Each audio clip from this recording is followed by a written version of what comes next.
नमस्कार। सर, सबसे पहले तो आपको यूएन इंटरनेशनल जस्टिस काउंसिल के चेयरमैन बनने के लिए बहुत बहुत शुभकामनाएं। हम ये जानना धन्यवाद। चाहेंगे कि इसमें आपकी क्या भूमिका है और ये क्या करेंगे आप इसमें एज ए चेयरमैन। एक्चुअली अभी तो कुछ मुझे आइडिया नहीं है इसके बारे में, क्योंकि इन लोगों ने कहा है, यूएन के लोगों ने कहा है, एडमिनिस्ट्रेशन ऑफ जस्टिस डिपार्टमेंट उनका जो है, कि वो 3 तारीख को अगले महीने एक इंडक्शन कम ओरिएंटेशन प्रोग्राम रखेंगे, जिसमें पूरा डिस्कशन होगा कि क्या काम है, क्या करना है, उसके सब डिटेल्स डिस्कस होंगे। तो आज मैं इसके बारे में कुछ ज़्यादा कह नहीं सकता, पर मुझे एक चीज़ तो पता है कि हर साल एक एनुअल रिपोर्ट देनी पड़ती है जी। तो उसमें एनुअल रिपोर्ट में लिखा होगा कि हमने इस साल में क्या किया। तो अगले साल के शायद दिसंबर के आसपास हमें एनुअल रिपोर्ट देनी पड़ेगी, पर 3 तारीख के बाद ही डिटेल्स जो अपॉइंटमेंट के बारे में है या काउंसिल के बारे में है, वो मुझे 3 तारीख के बाद ही पता पड़ेगी। जी, थैंक यू। आपने सुप्रीम कोर्ट के फिजी के सुप्रीम कोर्ट में भी आपने काम किया है, तो वहाँ का आपका किस तरह का एक्सपीरियंस था, और भारत के सुप्रीम कोर्ट में जिस तरह का काम कर रहे थे और वहाँ दोनों में क्या अंतर आपको लगा? वो बहुत फ़र्क है। यहाँ पे जो हमने जो केसेस हम करते थे वो बहुत ही ज़्यादा थे, और मंडे और फ्राइडे को जब हमारे कोर्ट में मिसलेनियस केसेस होते थे तो करीब 60 केसेस मंडे को और 60 केसेस फ्राइडे को हुआ करते थे। और खैर उसकी तैयारी तो करनी पड़ती थी और बहस होती थी और उसका हम फैसला इमीडिएटली लेते थे। और बाकी 3 दिनों में हम फाइनल हेयरिंग के केसेस करते थे, वो भी बहुत सारे पेंडिंग हैं। आजकल सुप्रीम कोर्ट में करीब 80,000 केसेस पेंडिंग हैं, तो जब मैं था वहाँ पे तो शायद 70,000 के आसपास होंगे। पर फिजी में बिल्कुल ही अलग है। अब एक साल जब कोविड के बाद जब हमारी सिटिंग हुई थी तब हमें ऐसे बताया गया था कि काफ़ी ज़्यादा केसेस लगे हैं, काफ़ी ज़्यादा मतलब 16। तो तो वहाँ पे जो काम चलता था मतलब बहुत ही कम केसेस थे, और उनकी सुनाई भी अब टाइम लिमिट थी। मतलब जो पिटिशनर है उसको 40 मिनट देते थे और रिस्पोंडेंट को 40 मिनट देते थे। पर मेरे ख्याल सिर्फ 1 या 2 केसेस में, जब वहाँ पे 6 साल रहा हूँ, 1 या 2 केसेस में हमें पूरे 40 मिनट देने पड़े या 40 मिनट से थोड़ा ज़्यादा देना पड़ा। बाकी सब केसेस बहस जो होती थी सिर्फ 20 मिनट में ख़त्म कर लेते थे। तो इतने कॉम्प्लिकेटेड केसेस तो थे, पर हम उसकी पूरी तैयारी करते थे, जैसे यहाँ पे करते हैं वैसे वहाँ पे भी पूरी तैयारी करते थे। पर यहाँ पे एडमिशन होता है केसेस का और उसके बाद फाइनल हियरिंग होती है। वहाँ पे फिजी में एडमिशन का कोई सिस्टम नहीं है, अगर केस फाइल हो गया है तो उसकी फाइनल हियरिंग होगी। तो अच्छा था और डिस्कशंस होते थे। अच्छा लगा मुझे, बड़ी खुशी हुई वहाँ पे काम करने की। तो वहाँ का जो एक्सपीरियंस था, क्या आपको लगता है कि यहाँ भी इस तरह का कुछ लागू कर सकते हैं? आपने सुझाव दिए यहाँ पे? हाँ, यहाँ पे भी वो जो टाइम लिमिट है ना, वो मेरा ख्याल यहाँ पे अगर लागू हो जाए तो बहुत ही अच्छा हो जाएगा। अब केस की जजेस यहाँ पे सुप्रीम कोर्ट में केस के कागज़ पढ़ के आते हैं कोर्ट में, ठीक है, और रिटन सबमिशंस भी होते हैं। ओके। तो अगर रिटन सबमिशंस पहले दे दिए और केस जजेस ने पढ़ लिया तो जो भी कुछ डाउट है या क्लैरिफिकेशन लेना है तो वो 30-40 मिनट में सब हो सकता है, 1 घंटे में हो सकता है। तो अगर ये सिस्टम अगर यहाँ पे आ जाए तो मेरे ख्याल बहुत ही फ़ायदा होगा। अब यहाँ पे सुप्रीम कोर्ट में 3 दिन 4 दिन बहस चलती है, अगर वो 1 घंटे के अंदर ख़त्म होगी तो बस उतना बहुत ही अच्छा है। मेरा जो अगला सवाल है सर, वो जुडिशियल इंडिपेंडेंस और जो हाल के लेजिस्लेटिव चेंजेस हुए हैं उनको लेकर है।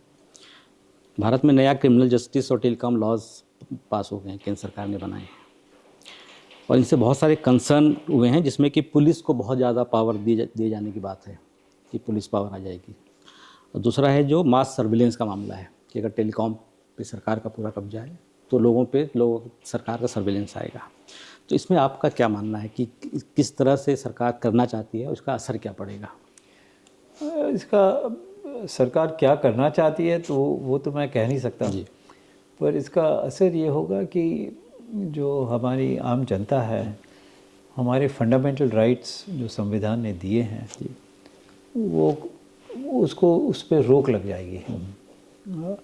अब जैसे ये जो सर्विलेंस की आप बात कर रहे थे, आपको याद होगा कि वो पेगासस एक सॉफ्टवेयर है जी। कई लोगों के फ़ोन में वो डाला गया था। तो उस टाइप का सर्वेलेंस अगर हो गया तो बड़ी मुश्किल हो जाएगी। मतलब आप खुले तरीके से बात नहीं कर सकते लोगों के साथ या डिस्कशन नहीं हो सकता। एक तो ये है, और ये जो पुलिस पावर्स हैं, जो नए कानून जो आए हैं, ये पुलिस को मेरे ख्याल काफ़ी ज़्यादा पावर्स दिए गए हैं, तो उससे प्रॉब्लम हो सकता है। पुलिस वैसे भी मेरे हिसाब से कई केसेस में कानून को मिस इंटरप्रेट कर रहे हैं या कानून को मिसयूज़ कर रहे हैं, और अगर उनको ये पावर मिल गई, एडिशनल पावर मिल गई, तो ये मिसयूज़ बढ़ सकता है, और अगर बढ़ेगा तो आम आदमी के लिए, आम जनता के लिए ठीक नहीं है। पर अब देखते हैं कैसे। अब सुप्रीम कोर्ट ने 1-2 केसेस में कहा है कि जैसे कि टेलीफोन आप ले रहे हैं, आप ऐसे ले नहीं सकते, लैपटॉप कंप्यूटर ले रहे हैं आप ले नहीं सकते। तो देखते हैं क्या होता है आगे। सर 2018 में 3 और सुप्रीम कोर्ट के जज और आप चारों ने एक प्रेस कॉन्फ्रेंस की थी, और उसमें आपने भारत की डेमोक्रेसी पे जो थ्रेट है उस पे आपने बहुत ही अलार्मिंग है इसके हिसाब से आपने आवाज़ उठाई थी, और जुडिशियल इंडिपेंडेंस की भी बात की थी। तो आज 7 साल हो गए हैं, तो आपको क्या लग रहा है कि वो चैलेंजेस अभी भी हैं या वो रिजॉल्व हो चुके हैं? मेरे ख्याल में वो चैलेंजेस अभी भी हैं। ये तो मेरे ख्याल हमने जो आप लोग कहते हैं कि वो प्रेस कॉन्फ्रेंस है, वो वैसे प्रेस कॉन्फ्रेंस नहीं थी, पर हमने सिर्फ अपना विचार प्रकट किया था प्रेस के सामने, तो और एक चिट्ठी लिखी थी। तो जो प्रॉब्लम्स हमने हाईलाइट किए थे उन दिनों, वो मेरे ख्याल अभी भी हैं।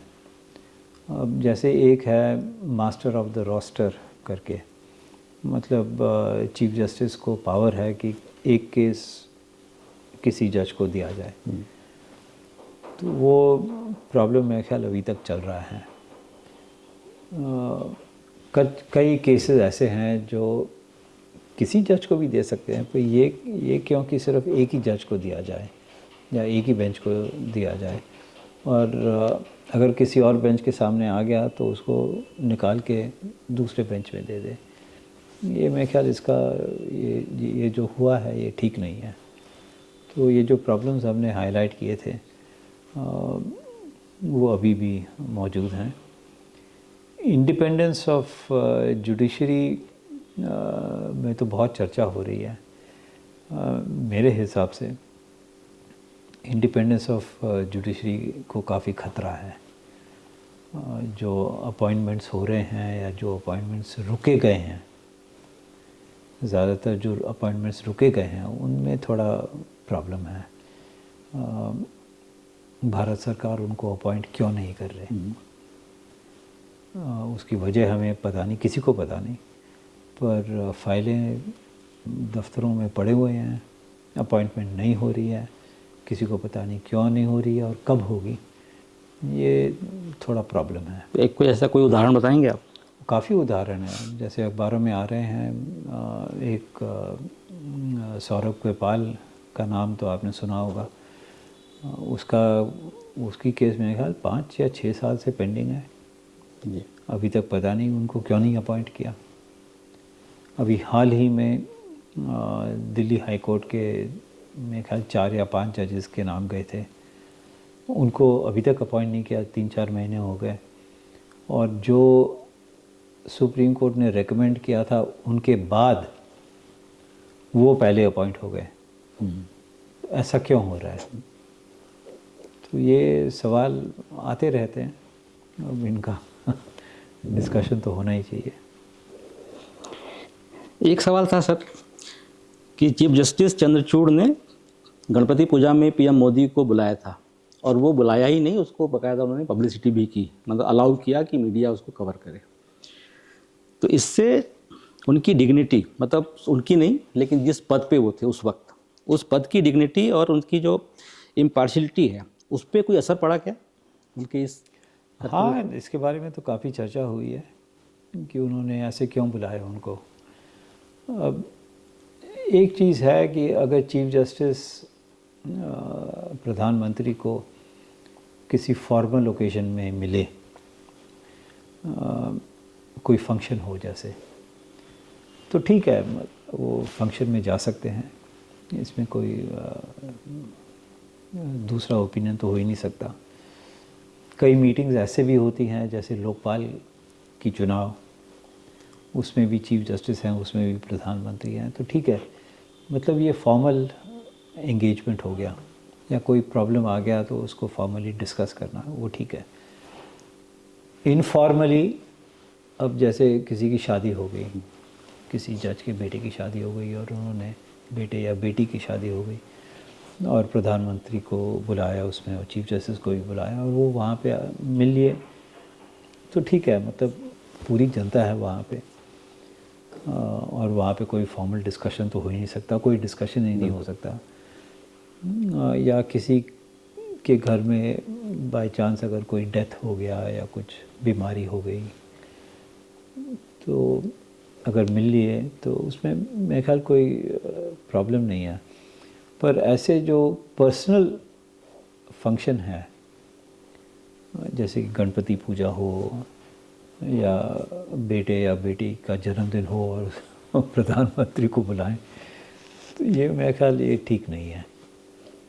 तो ये जो गणपति पूजा हुई थी, इसकी कैमरा में रिकॉर्डिंग हुई और वो सोशल मीडिया पे सब जगह दिखा, ये ठीक नहीं है।